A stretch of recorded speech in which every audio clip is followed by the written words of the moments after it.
کیا صدر واقعی تبدیل ہونے جا رہے ہیں؟ کیا اگلے It's a technique to try and break him. He's a very, very resilient person. 48 گھنٹے پاکستان کی سیاست کا رخ موڑنے والے ہیں۔ کیا حکومت اپنے وعدوں سے پیچھے ہٹ چکی ہے؟ کپتان کے بیٹوں کے نام سنتے ہی حکومتی صفوں میں کیوں لرزہ طاری ہو جاتا ہے؟ کیا پس پردہ کوئی بڑی واردات ہونے والی ہے؟ آج کی ویڈیو میں ہم ان تمام سوالات کے جوابات دیں گے، مکمل ثبوت اور ذرائع کے ساتھ، تو ویڈیو کو آخر تک ضرور دیکھیے گا۔ السلام علیکم، میں ہوں اسد کمبو وزیر، آپ کے ساتھ موجود ہوں ایک اور اہم تجزیے کے ساتھ۔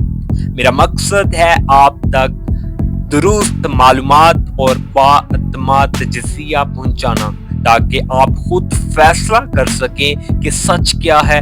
تو آئیں آج کی بڑی خبر پر بات کرتے ہیں۔ 10 جولائی 2025 کو وفاقی حلقوں سے خبر نکل کر آ رہی ہے کہ صدر مملکت کی تبدیلی پر سنجیدگی سے غور کیا جا رہا ہے۔ ذرائع کے مطابق موجودہ صدر اور وزیر اعظم کے درمیان تعلقات میں خرابی پیدا ہو چکی ہے۔ ایوان صدر میں مشاورت کا سلسلہ جاری ہے اور اگلے 48 گھنٹوں میں بڑی پیش رفت متوقع ہے۔ اب بات کرتے ہیں اس معاملے کی جو حکومت کے لیے سب سے زیادہ نازک ثابت ہو رہا ہے، کپتان کے بیٹوں کا ذکر۔ سیاسی تجزیہ نگاروں کا کہنا ہے کہ کپتان کے بچوں کا ذکر ایک نفسیاتی دباؤ ہے جو حکومت پر بار بار ڈالا جا رہا ہے۔ یہ ایک علامتی پیغام ہے کہ کپتان ابھی ختم نہیں ہوا۔ جو اب حکومت ہے، جو کل تک آئین، انصاف اور جمہوریت کی بات کرتی تھی، آج انہیں اصولوں کو روندتی نظر آتی ہے۔ تو عوام کا اعتماد مجروح ہوتا ہے۔ قانون سب کے لیے برابر ہونا چاہیے، لیکن کیا واقعی ایسا ہے؟ آپ کی کیا رائے ہے؟